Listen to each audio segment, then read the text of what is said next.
Welcome to my channel. तो आज हम मैथ्स क्लास में करेंगे ईलर्स थ्योरम ऑफ होमोजीनियस फंक्शंस। तो थ्योरम पर बाद में आते हैं, तो क्यों ना पहले हम होमोजीनियस फंक्शन ही जान लेते हैं कि क्या होता है।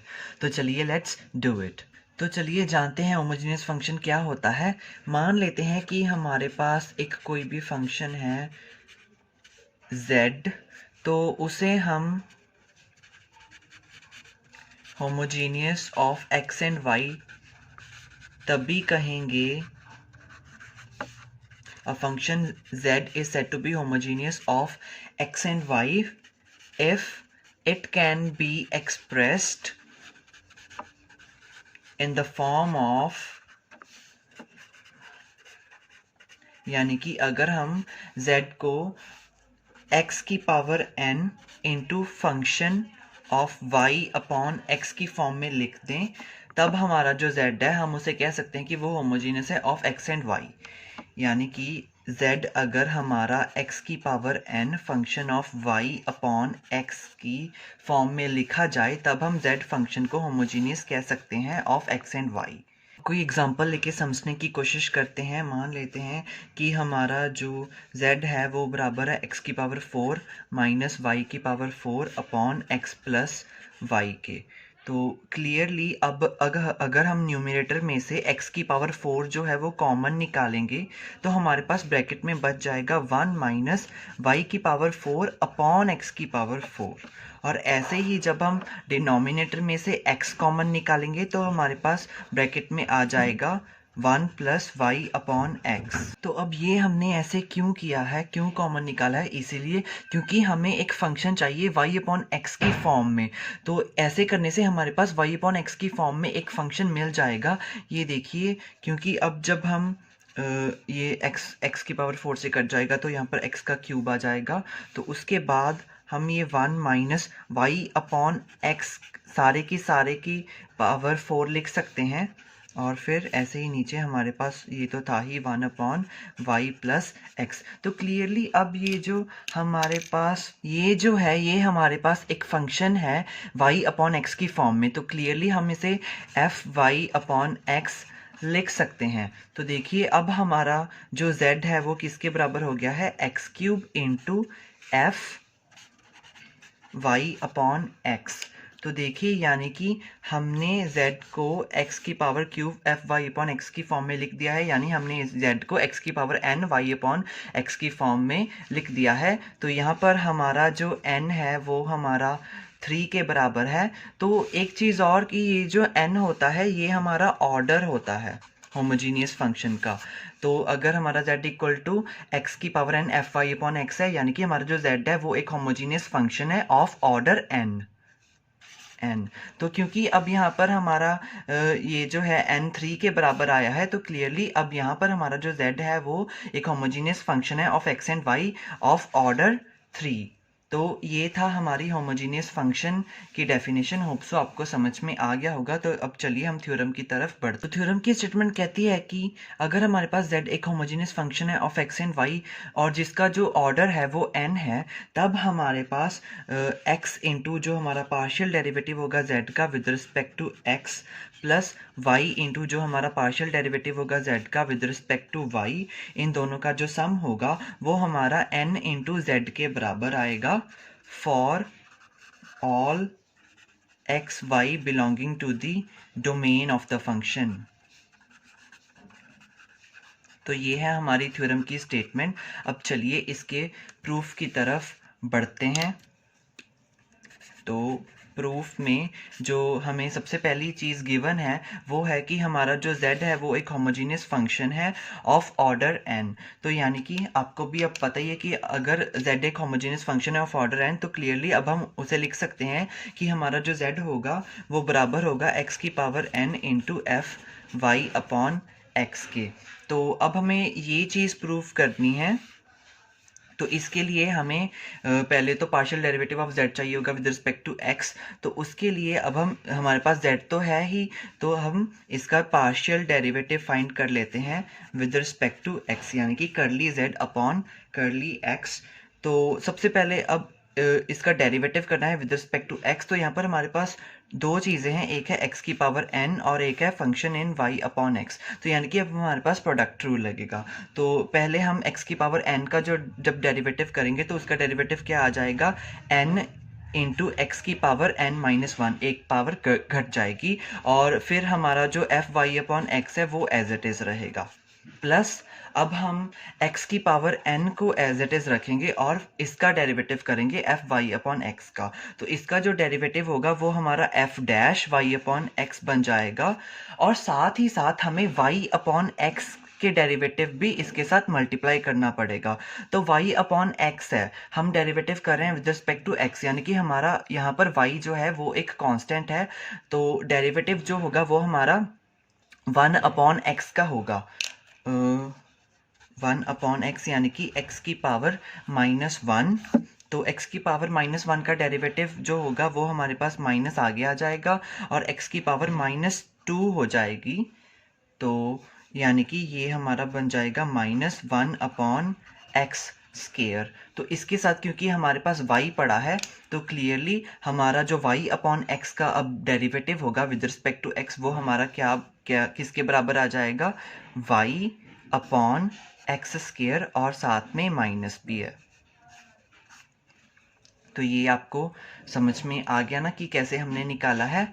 तो क्योंकि y कांस्टेंट है तो हमारे पास सिर्फ 1 अपॉन एक्स का डेरिवेटिव करना है। 1 अपॉन एक्स यानी कि x की पावर माइनस वन का डेरिवेटिव करना है। तो उसका जो डेरिवेटिव होगा माइनस आगे आ जाएगा और x की पावर एक और घट जाएगी, माइनस वन, तो x की पावर माइनस टू हो जाएगी, यानी कि minus one upon x square होगा 1 अपॉन एक्स का डेरिवेटिव। तो साथ ही हमारे पास y था तो उसका जो डेरिवेटिव हो गया अब minus y upon x square हो गया। तो अब हम इस इक्वेशन को थोड़ा सा सिंप्लीफाई करके लिख लेते हैं, यानी कि हमारा जो पार्शियल डेरिवेटिव है of z with respect to x वो अब हमारा किसके बराबर आ जाएगा, n इंटू एक्स की power n minus one f y upon x. ये जो हमारा माइनस वाई था वो हमारा आगे आ जाएगा और फिर हमारे पास x की पावर n अपॉन एक्स की पावर टू है, यानी कि x की पावर अब ये हमारी n माइनस टू हो जाएगी और साथ में f dash y upon x. तो ये हमारे पास आ गया partial derivative of z with respect to x। अब हम क्या करेंगे, इस इक्वेशन को मल्टीप्लाई कर देंगे दोनों sides by x, multiplying both sides by x। तो ये हमने क्यों किया है, क्योंकि हमने इसके साथ x भी मल्टीप्लाइड चाहिए जो हमने प्रूव करना है, तो इसलिए अब हम करली z अपॉन करली x के साथ x मल्टीप्लाई कर देंगे। तो लेफ्ट साइड में हमारे पास बन जाएगा x इंटू करली z अपॉन करली x। तो ये हमारा बराबर हो जाएगा, अब यहाँ पर n, तो x की पावर एक और बढ़ गई है यानी कि x की पावर n हो जाएगा, और फिर साथ में f y upon x minus y, तो x की पावर एक बढ़ गई है यानी कि x की पावर n माइनस वन हो जाएगा, f dash y upon x। तो अब अगर आप गौर से देखें कि ये जो हमारे पास है x की power n into f y upon x, ये हमारा z के बराबर होता है। तो क्लियरली अब हम यहाँ पर z लिख सकते हैं इसकी जगह पर। तो हमारा जो x into partial derivative of z with respect to x होगा वो अब हमारा किसके बराबर आ जाएगा, n into Z minus Y X की power n minus one F dash y upon x। तो यानी कि इसकी हमारे पास जो वैल्यू है x into partial derivative of z upon with respect to x, इसकी हमारे पास ये वैल्यू आ चुकी है। तो यानी कि अब हमने ये जो है ये फाइंड आउट कर लिया है, अब हम इसे फाइंड आउट करते हैं। तो अब हमें फिर से पता ही है कि हमारा जो z है वो किसके बराबर होता है, x की power n into f y upon x. तो अब हमें फाइंड करना है partial derivative of z with respect to y। तो अब देखिए अब यहाँ पर हमारे पास जो x की पावर n है वो तो हमारा एक कांस्टेंट ही हो गया, क्योंकि उसमें हमारे पास y वाली तो कोई टर्म नहीं है, क्योंकि अब हम पार्शियल डेरिवेटिव कर रहे हैं विद रिस्पेक्ट टू y। तो ये तो हमारा कांस्टेंट है, यानी कि ये तो हमारा एज इट इज़ ही रहेगा। हमारे पास जो सिर्फ डेरिवेटिव होगा वो हमारा सिर्फ और सिर्फ f of y upon x का डेरिवेटिव होगा। तो उसका डेरिवेटिव हमारे पास क्या बन जाएगा, f dash y upon x और इसके साथ हमारे पास y अपॉन एक्स का भी डेरिवेटिव होगा विद रिस्पेक्ट टू y। तो अब देखिए हमारे पास y यहाँ पर वेरिएबल है, x तो हमारा कांस्टेंट है, तो क्योंकि 1 अपॉन एक्स तो हमारा फिर कांस्टेंट ही हो गया, हमारे पास सिर्फ जो डेरिवेटिव होगा वो सिर्फ और सिर्फ y का होगा। तो y का derivative with respect to y हमारे पास 1 हो जाएगा, यानी कि हमारे पास सिर्फ जो मल्टीप्लाई होगा वो हमारे पास सिर्फ 1 अपॉन एक्स ही मल्टीप्लाई होगा, क्योंकि हमारा जो y अपॉन एक्स का जो डेरिवेटिव है विद रिस्पेक्ट टू y वो हमारा 1 अपॉन एक्स के बराबर आया है। तो ये है हमारी dz अपॉन dy की वैल्यू। इसे थोड़ा सा अगर सिंप्लीफाई करके लिखना है तो अब हम कह सकते हैं कि हमारा जो करली z अपॉन करली y होगा वो हमारा किसके बराबर होगा, x की पावर n अपॉन x है, यानी कि x की पावर n माइनस 1 हो जाएगी f dash y upon x. तो ये है हमारे partial derivative of z with respect to y की वैल्यू। तो अब क्योंकि हमें इसके साथ y मल्टीप्लाई करना है तो हम ये कर लेते हैं, multiplying both sides of the equation by y। तो हमारा जो y इंटू करली z अपॉन करली y होगा वो हमारा किसके बराबर आ जाएगा, सिंपली y इंटू एक्स की power n minus 1 f dash y upon x. तो ये अब हमारी इसकी वैल्यू आ चुकी है y इंटू करली z अपॉन करली y की। पहले हमारे पास जो x इंटू करली z अपॉन करली x की वैल्यू थी वो ये थी। अब देखिए हमें करना क्या है, हमें इन दोनों को प्लस करना है।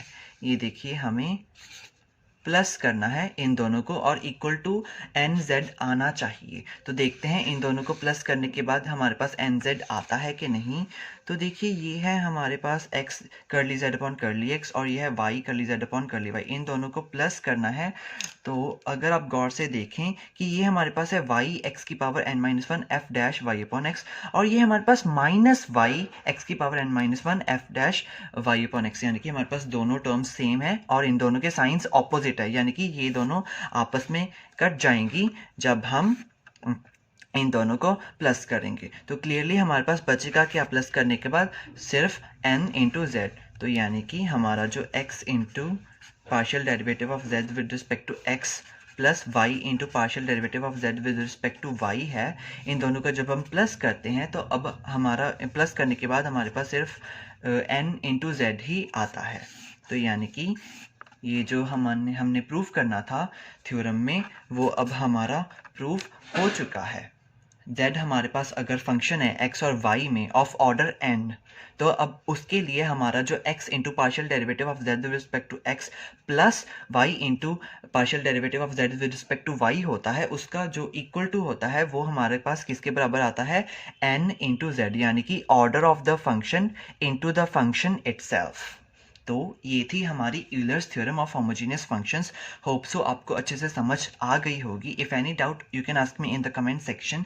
Thank you so much, have a nice day.